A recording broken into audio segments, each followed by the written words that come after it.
We are the medium. We control the entire pipeline. We're no longer bound by the needs of content providers or a publisher's bottom line to present our work. And this is unprecedented. So we have an opportunity to speak in any voice we choose, as observers or philosophers, as critics or poets, whatever the angle. In a world that is drowning in images, this, I believe, is where we can find relevance. This is the salvation. My name is Patrick Levine. My name is Derek Clark. My name is Fleming Boyas. My name is Charlie Woodson. I'm Bert Stefani.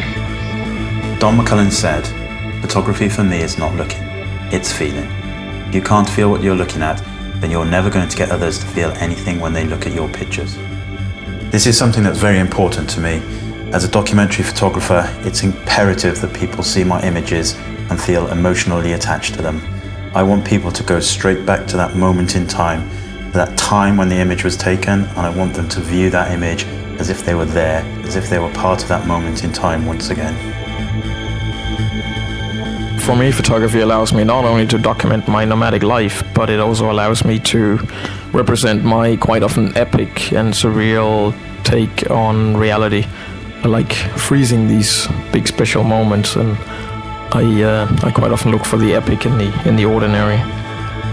The KAGE Collective allows me to be part of a group of special, inspiring photographers where you can share ideas, you can share stories, you can present stories as a unified sort of KAGE Collective body of work, and you can work on common projects.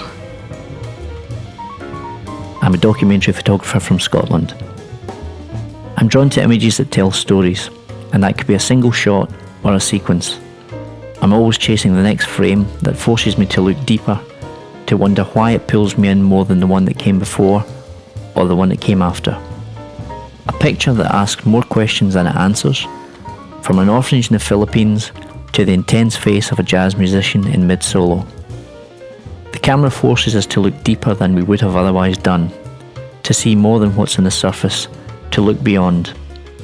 I just hope that documentary photography will mean as much to future generations as the work of Kappa, Eugene Smith, Eve Arnold, Herman Leonard and countless others mean to us today. La photographie, c'est l'histoire d'une vie, une première vie à l'adolescence, lors de mes études parisiennes.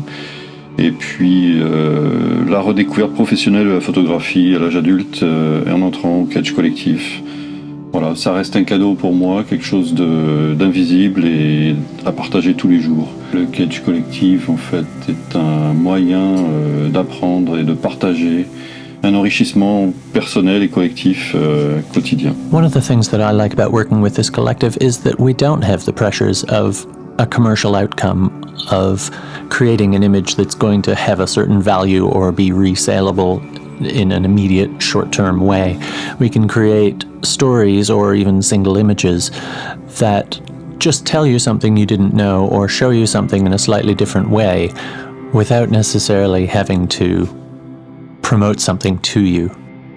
I've been a freelance photographer since 2002, and like most of us, I've pretty much worked by myself that entire time.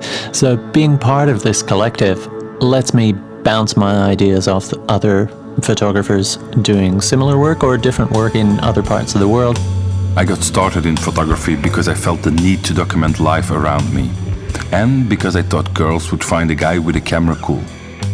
Later on, I discovered that photography could also be a creative process that allowed me to express myself. Today, photography still is about documenting and creating, but it has become much more than just that. It has become my way to gain a better understanding of the world and appreciate it more. Photography is my license to wonder like a kid. I started making pictures with a camera because it gave me a way to view the world that I didn't have before.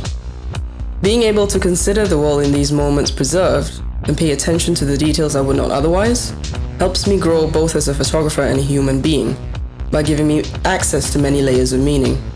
It's a deeper way of seeing that closes the gaps that exist between us a frame at a time. But it also gives me a new voice, one that speaks with so much more than words and makes expressing the ineffable possible. Being a part of the KAGE Collective is about growing as a photographer with the support of the others in the group. But it is also about bringing my strengths to the table and contributing to the growth of the collective as a whole. At some point, photography stopped being a job or a way to pass the time. At some point, it became a way to basically experience everything around me, an interpreter to make sense of the code.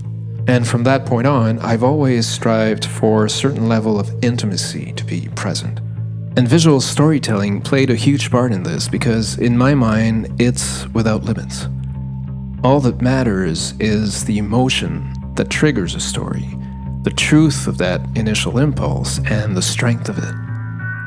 The results can be observational or political or purely introspective. What's meaningful, for me at least, is a personal relationship to the subject and how the camera translates this to clarify or intensify its meaning. The KAGE Collective is not about absolutes. It's not about documentary versus non-documentary.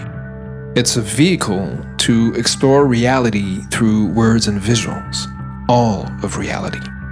Without preconceived notions, without agenda, free of shackles, and essentially focused on telling the stories that touch our lives.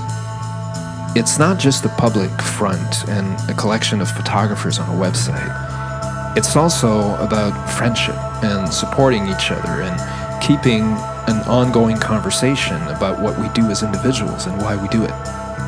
It's about being a group and hopefully in the process creating something that will be cohesive and ultimately bigger than each other.